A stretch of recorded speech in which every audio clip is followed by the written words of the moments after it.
Welcome. I'm honored to present this overview of Shiloh Eco-Polis. What we're about to explore is a blueprint for a future built on truly enduring principles. This is a long horizon model designed not just for short-term success, but for generational endurance.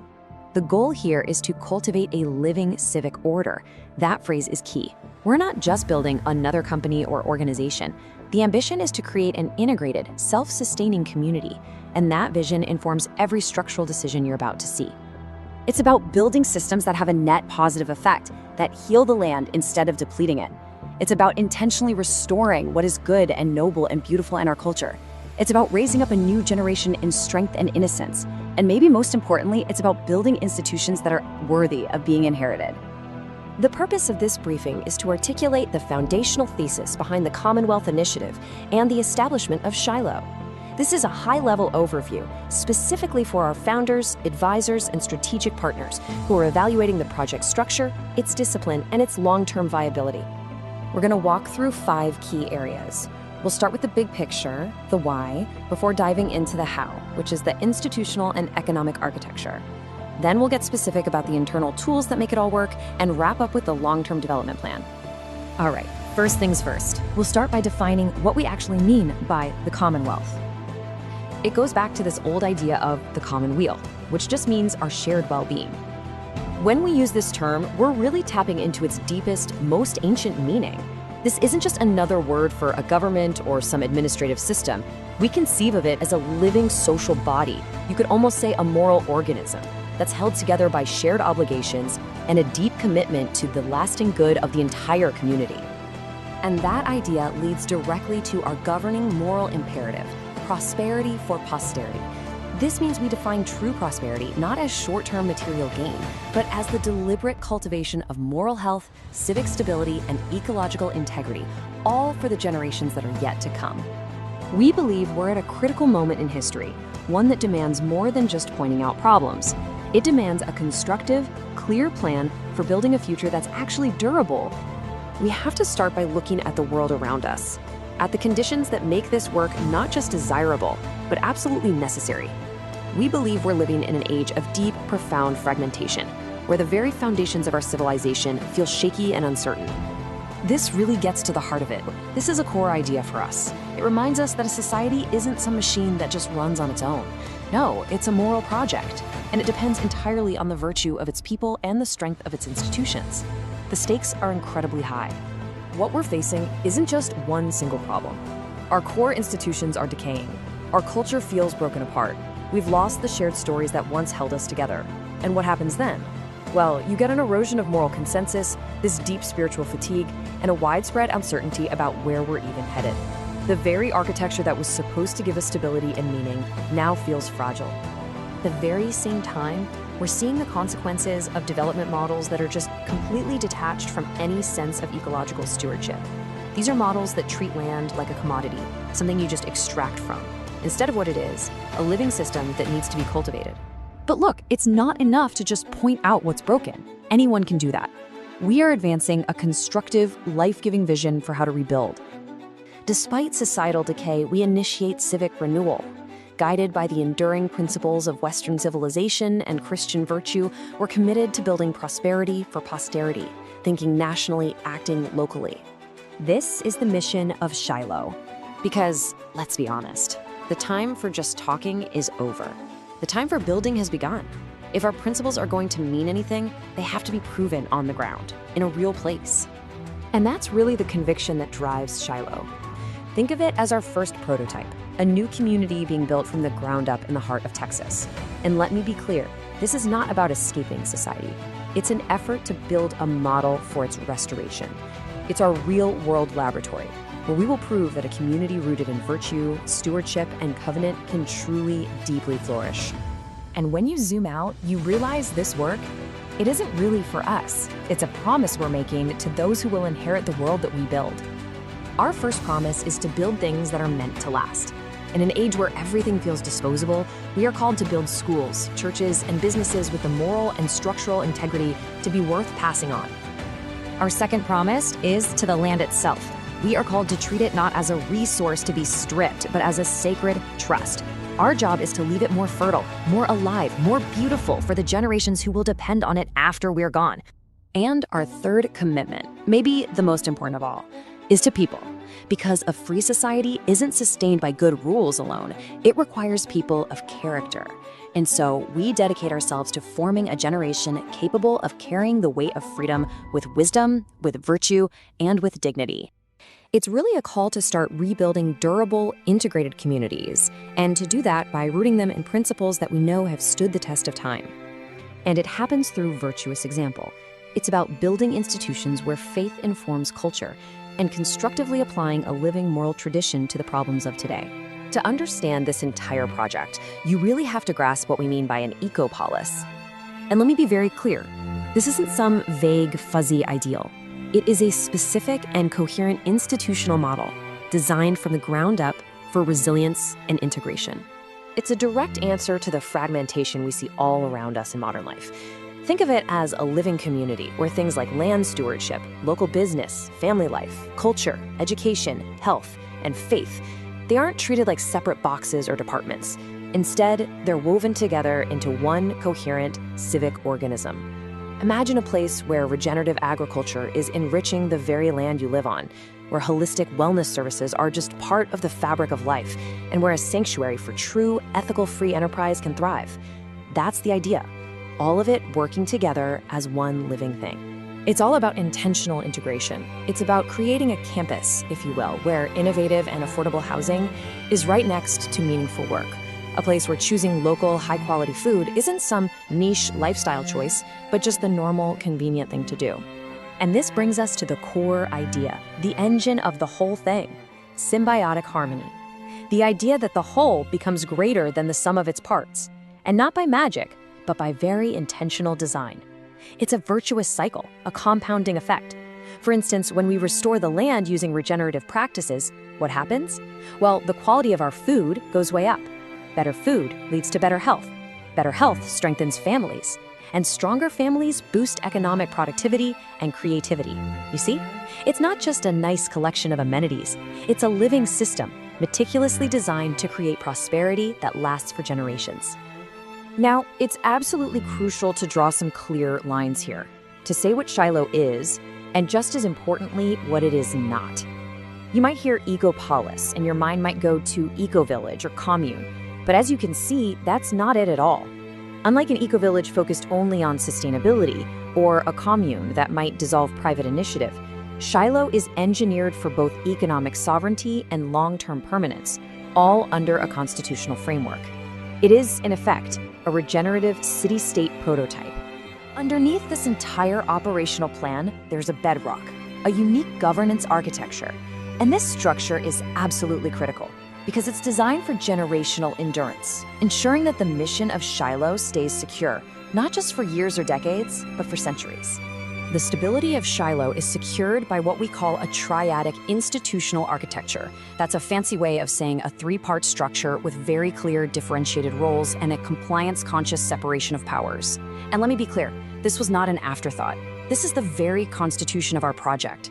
It's been meticulously engineered to do three things: preserve the mission, govern our internal life, and interact with the outside world in a lawful, principled way. The single most critical takeaway right here is that the Commonwealth is not a single entity. It's a triad, a constitutional system of three distinct yet interdependent domains. And that separation is completely intentional. It's designed to build in stability, to protect the core mission, and to create a crystal clear definition of purpose for each part of the whole. First, you have the crown. This is an ecclesiastical trust that holds the land and our sacred mission forever, in perpetuity. This ensures they can never be compromised. You can think of this as the ultimate guardian of the mission. Constitutionally, it's positioned as the sacred and fiduciary heart of the entire system. Its job is to hold that long-term vision and the core principles in trust. So the crown's primary function is to protect that long-term vision. It's the doctrinal guardian. It holds critical assets like land in a protected trust. And maybe most importantly, it acts as the brake against mission drift. It is, quite simply, the constitutional and moral anchor of the entire structure. The second pillar is the kingdom. This is a private membership association, and it's basically the social and economic body of our community. It's the structure that manages membership, social standards, civic duties. Essentially, it embodies the private social contract that binds the community together. And this is where the private, associational character of the community is really formalized. The kingdom handles everything from who is a member and what the internal standards are, all the way to things like vocational guilds and resolving internal disputes. It's what builds the social fabric, and it keeps it intentionally separate from the world of public commerce. And that brings us to the third pillar, the enterprises. This domain is the lawful, public-facing commercial arm of the Commonwealth. It's designed specifically to engage with the external world of markets, vendors, customers, and regulators. The enterprises pillar is really designed to be both the economic engine and the regulatory shield. It handles all the public business, and it bears the associated risks and regulatory burdens that come with that. This structure acts as a strategic firewall, protecting the Crown's mission-critical assets and the kingdom's private social life from the inevitable turbulence of the public marketplace. Now, the key that makes this all work without blurring into one another is something called the domain separation doctrine. You have to think of this as a non-negotiable, binding constitutional rule. It's what prevents, for example, the commercial pressures of the enterprises from warping the mission of the Crown. It mandates these hard boundaries to ensure total legal, financial, and operational integrity across the board. With that institutional framework established, let's turn to the economic engine that powers it. This system is designed for resilience and, this is critical, for long-term value circulation, not extraction. It's all built on principles of stewardship, local production, and creating long-term stability rather than short-term speculation. The primary goal is to create, circulate, and then retain value inside the community, ensuring it can prosper for generations. And this philosophy becomes tangible through what we call a multi-engine model. By developing a really diverse portfolio of productive enterprises, everything from agriculture to education and utilities, the system avoids becoming dependent on any single revenue stream. This diversification is a cornerstone of the long-term resilience strategy. Okay, next up, we need to address the administrative tools that actually support this internal economy. It is absolutely vital to be precise here, because these are purpose-built instruments for internal coordination, not public financial products. The Commonwealth chain is, for all intents and purposes, the administrative nervous system of the internal order. Now, the key words here are private, permissioned, and auditable. It's a closed system by design, which ensures its integrity and its focus on one thing and one thing only: administrative clarity, not public speculation. Prosperity tokens, or PTs, they function purely as internal utility credits. A good way to think of them is like a community-specific accounting tool. It's simply a way to track and recognize contributions, like labor, and to make exchange easier within our closed-loop economy. They have absolutely no value or function outside of this system. The same goes for member equity units, or MEUs. They are also purely internal. They act as markers of participation and standing within the community's governance structures. Let me be clear, they are not a financial security. And finally, we have stewardship NFTs. Now, this is a critical distinction. They represent covenant-bound use rights for a piece of land or a facility. They are not deeds of ownership. This structure legally reinforces our core principle that land is sacred patrimony, held in trust by the Crown. It's to be stewarded, never sold as a speculative commodity. So to put a fine point on it, the crucial takeaway is this, and it's stated explicitly in Article 16 of the Constitution. These internal instruments are not investment contracts. They are not structured, marketed, or intended as public securities or speculative assets. Their function is purely administrative, not financial. Period. Okay, finally, let's go over the long-term roadmap. The viability of a project like this really rests on a commitment to disciplined stage development that always prioritizes stability over speed, designed to protect capital and to earn credibility through performance over time. The whole initiative really follows a single, continuous progression across three very distinct eras. It starts with Genesis, which is all about conceptual formation. Then it moves to Shiloh, the physical embodiment of those ideas, and only then does it lead to the Commonwealth, a potential federation that's built on a proven model. Okay, so let's dive into that first era, Genesis. Now, it is absolutely crucial to understand that this is an entirely pre-territorial phase. The focus here is exclusively on establishing the intellectual, the relational, and the financial foundations before a single piece of land is ever involved. The work we do in this stage is quiet, but it's completely indispensable. This is where we transform a vision into a structured, institutional concept. It ensures the project has a documented governance architecture, real coherence, and the kind of credibility it needs to move forward with integrity. Genesis advances methodically through 6 phases. We start by consolidating the constitutional architecture, the DNA of the whole system. Then, we calibrate its legitimacy with trusted advisors. From there, we form the core internal circle, build coalitions with our patrons, secure the initial capital, and only then, only after all that, do we prepare for land-based execution. Now, let's move on to the Shiloh era. This is really the decisive shift. It's where the system transitions from being a conceptual blueprint to becoming an embodied and tested reality, all within a single, dedicated territory. Shiloh Eco-Polis serves as that first operational proving ground. It's where all the framework's claims about governance, stewardship, and economics get tested, not in a lab, but under the very real constraints of a living environment with real people and finite resources. And this brings us to a core discipline that governs this entire transition. And you'll see it reflected in everything we do. Prototype before proliferation. This philosophy guides the entire process. We do not scale what has not been proven. A model must demonstrate durability, stability, and coherence in a single real-world environment before any kind of replication is ever considered. Shiloh is that test of viability. The Shiloh phases, you'll see, are designed for long-horizon maturation. This cycle moves the prototype from land commissioning and initial site activation all the way through building foundational infrastructure, forming a full institutional campus, and finally, to achieving the social and cultural maturation of the community itself. It's a living process.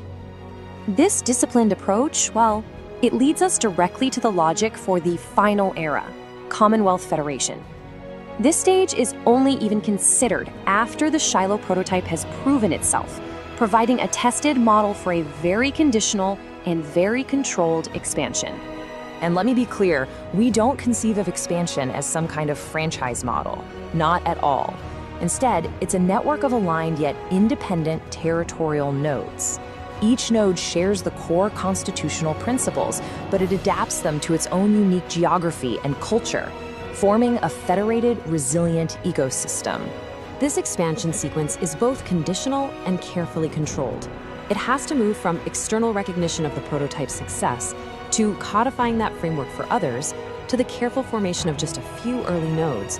And eventually, the goal is to consolidate a network that is truly built for long-term institutional continuity.